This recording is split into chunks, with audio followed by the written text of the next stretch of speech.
Dans la gloire, c'est Jésus de Nazareth. Amen. Écoutez ce qu'il fait. Il veut marcher sur les mains. Oui, il vient à la rencontre ce matin. Il peut maîtriser les vents. Amen. Il est assis dans la gloire. Et je sais qu'il prie pour moi. Il est là auprès du Père, et bientôt il reviendra. Je sais qu'un jour, c'est notre espérance. Mes yeux verront quel bonheur, celui qu'on a aimé, celui qu'on a servi, celui qu'on a suivi avec des problèmes de difficulté. La Bible dit que nos yeux le contempleront, amen. Et nous serons avec lui pour l'éternité. Ça vaut le coup, mes frères et sœurs, de suivre comme Jésus, il revient bientôt. Oui, si je marche jusqu'au bout. Mais comment? Par la foi et malgré tout.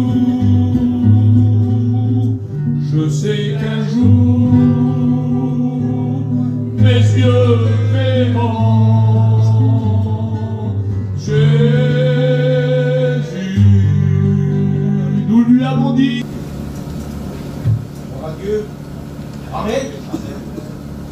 On remercie déjà les anciens, premièrement. Qui me donnent le privilège de pouvoir vous donner un petit mot de la part du Seigneur. Pour commencer, je voudrais que mes copains du culte qui me présentent devant le Seigneur. Micro. Puis, amuse-toi. À Dieu soit la gloire. Merci pour ta grâce, Seigneur Jésus-Christ. Merci, Seigneur Dieu. Dès le matin, Seigneur Dieu, on peut s'assembler, Seigneur Jésus-Christ, autour de ta parole, Seigneur Jésus-Christ. Merci pour les chants, Seigneur Jésus-Christ, ces louanges, Seigneur Dieu, qu'ils ont disposé notre cœur, Seigneur Jésus-Christ, pour pouvoir recevoir ta parole, Seigneur Dieu, parce que ta parole est une nourriture pour mon cœur, Jésus-Christ. C'est ta parole, Seigneur Jésus-Christ, qui vient désaltérer mon âme, Seigneur Dieu. Et je veux te présenter ton messager, Seigneur Jésus-Christ, celui-ci que tu as choisi, que tu as mis à part, Seigneur Jésus-Christ, pour pouvoir, Seigneur Jésus-Christ, annoncer ta parole, Seigneur Jésus-Christ. Alors bénis ton messager ce matin, Seigneur Jésus-Christ. Merci pour l'assemblée, Seigneur Dieu, que les cœurs vont pouvoir recevoir ta parole ce matin, Dieu. Et je veux te dire merci, Jésus. Amen, Seigneur. Merci ce matin encore d'être là. Merci à nous, Dieu. D'être dans ta maison. Amen. C'est du pain, Seigneur, ce matin, comme on dit. C'est du pain pour chacun d'entre nous, Seigneur, ce matin. Vous connaissez celui qui est venu dans ta maison, qui est seul, fatigué. Vous connaissez aussi celui qui est venu, qui est fort, Seigneur. Nous on se réjouit ensemble en toi. Amen. Bénis ton serviteur. Merci pour tout ce que tu vas faire pour cette journée. Amen. Amen. Vous savez, c'est une grâce. C'est aussi, je réfléchissais un petit peu et puis de pouvoir apporter un petit mot à la convention. Il est tôt ce matin. Et puis je réfléchissais, quand on arrivait, il n'y avait personne, il était très tôt. Et puis ce verset me venait comme ça dans mon cœur, c'est que c'est dit comme ça que le Seigneur, de son ciel de gloire, il regarde s'il y a sur terre un homme, femme intelligente qui le cherche. Et je crois que pour se lever le matin et venir le rencontrer, il a trouvé son compte ce matin. Puis vous savez, la convention, c'est un petit peu particulier, enfin pour moi. Je pense pour chacun d'entre nous, on l'écoute souvent dans les témoignages, c'est un endroit un petit peu charnière. Beaucoup de gens viennent ici, on va encore choisir une direction pour cet été. Il y en a qui viennent parce qu'ils ont une demande particulière depuis longtemps. Seigneur, c'est à la convention, on l'écoute souvent dans les témoignages, j'avais tout mis dans les mains du Seigneur. Seigneur, je vais aller à la convention. Il faut que tu bénis mes petits, ça, Seigneur. J'en ai besoin. Moi, mon corps, j'ai besoin que tu me bénisses à la convention. Et combien de fois on a écouté ce genre de témoignage? Et puis vous savez, souvent on a des prières comme ça, et puis on n'est pas un peuple qui est trop patient. Et puis c'est le mot que j'ai sur mon cœur, c'est est-ce qu'on attend toujours l'exaucement de notre prière? Est-ce qu'on a toujours cette patience? La Bible dit que la patience est un fruit de l'esprit. Puis bien souvent, faute de patience, eh bien, notre attitude change. notre vie change, notre prière change. Pourtant, Habakkuk dira ça. Il dit c'est une promesse dont le temps est déjà fixé. Elle marche déjà vers son terme. Et que ce que tu as demandé au Seigneur, je ne sais pas, ça fait combien de temps que tu as demandé quelque chose à Dieu, je ne sais pas ce que tu as demandé, mais elle marche vers son terme. Et puis il dit comme ça, si elle tarde, attends-la. Parce qu'elle s'accomplira certainement. Amen. Et ça, c'est quelque chose de merveilleux. Puis vous savez, des fois, c'est vrai qu'on attend, et comme je vous disais, notre attitude change, notre prière peut changer. Vous savez, quand on voit un feu brûler, il y a des grosses bûches dans le feu, et alors là, ça fait du bruit, ça l'éclate. Non, c'est bon. Et puis, ça réchauffe.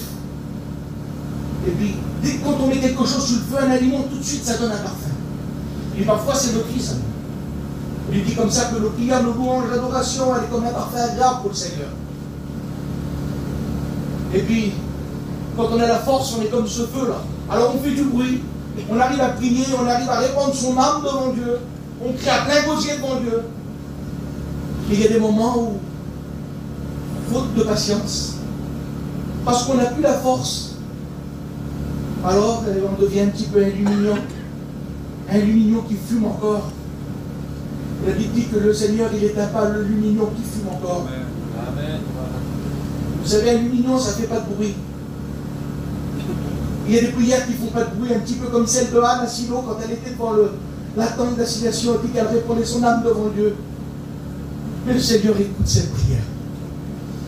Cette fumée-là, vous savez, ça ne sent pas bon la fumée. Hein? Souvent, quand on fait une petite prière, la première chose qu'on fait quand on arrive à nous, elle nous guette-elle. Il faut tout jeter dehors. La fumée ne sent pas bon. C'est pas ce bon parfum. Je voudrais te dire qu'aux yeux de Dieu, ça reste une prière que Dieu entend. Une prière souvent, eh bien, ça peut finir ça. Seigneur, pourquoi que je me retrouve encore dans cette situation-là? Seigneur, encore regarde ce qui m'arrive. Seigneur, quand est-ce que je vais m'en sortir? Seigneur, regarde ces projets que j'ai, Seigneur, tu ne me réponds pas. Regarde ces désirs que j'ai pour toi, Seigneur, ce que j'attends depuis des années. Et puis nos prières peuvent devenir comme ça. Un petit peu comme cette fumée. Et puis vous savez, personne n'est exempt de cela. C'est parfois difficile, mais quand on voit les serviteurs de Dieu, quand on voit des chrétiens, qu'on les voit, chaque année ils sont là, et puis c'est des piliers. Je voudrais te dire que ça peut arriver à tout le monde. La Bible nous parle d'un prophète qui s'appelle Jonas. Et puis, Jonas, le Seigneur va lui demander quelque chose. Quand on voit dans le premier chapitre de Jonas, il va dire comme ça, la parole de l'Éternel fut adressée à Jonas, fils d'Amittai. En ces mots, lève-toi, va à Ninive, la grande ville, et crie contre elle, car sa méchanceté est montée jusqu'à moi. Chapitre 3, il dit, Jonas se leva pour s'enfuir à Tarsis, loin de la face de l'Éternel. Il descendit à Jaffo, il trouva un navire qui allait à Tarsis, il paya le prix du transport et s'embarqua pour aller avec des passagers à Tarsis, loin de la face de l'Éternel. Et vous savez, on a pour habitude, nous, d'écouter des messages, et puis on prend un petit peu les choses pour acquises sur certaines histoires bibliques. Et c'est vrai que là, on a souvent écouté que Ninive était une ville où on tuait les prophètes. Et on a souvent écouté que certainement que si Jonas prend la fuite à ce moment-là, c'est par peur, et c'est vrai qu'à Ninive, on tuait les prophètes. Mais je réalisais dans mon cœur, il y a quelques jours, et puis j'ai dit, Seigneur, Jonas, c'est quand même le prophète du Seigneur. C'est quand même le prophète du Tout-Puissant. Celui que tout est possible.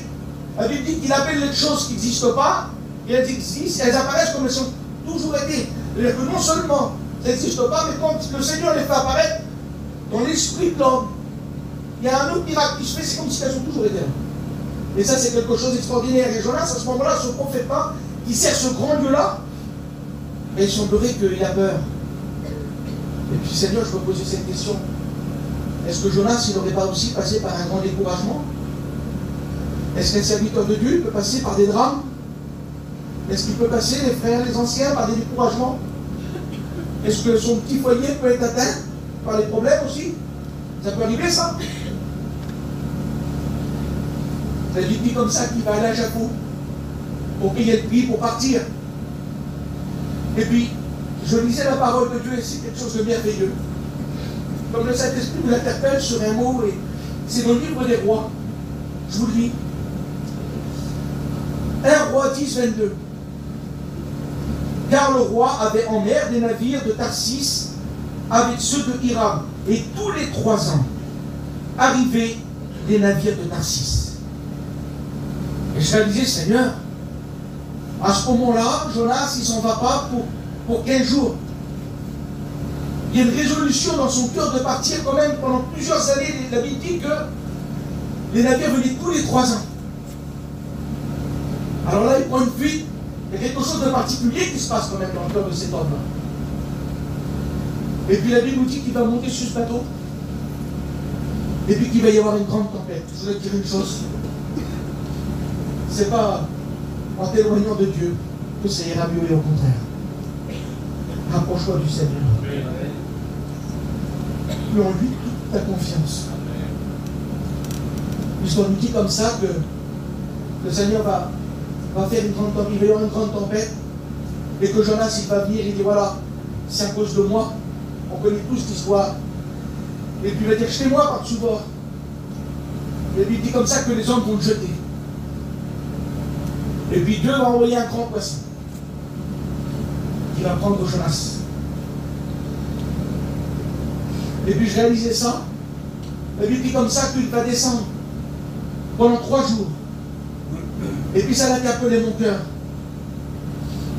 Seigneur, il semblerait qu'il est en train de lui dire Jonas, tu veux partir 3 ans de ma face? Je vais te montrer ce que c'est simplement de partir 3 jours de ma présence.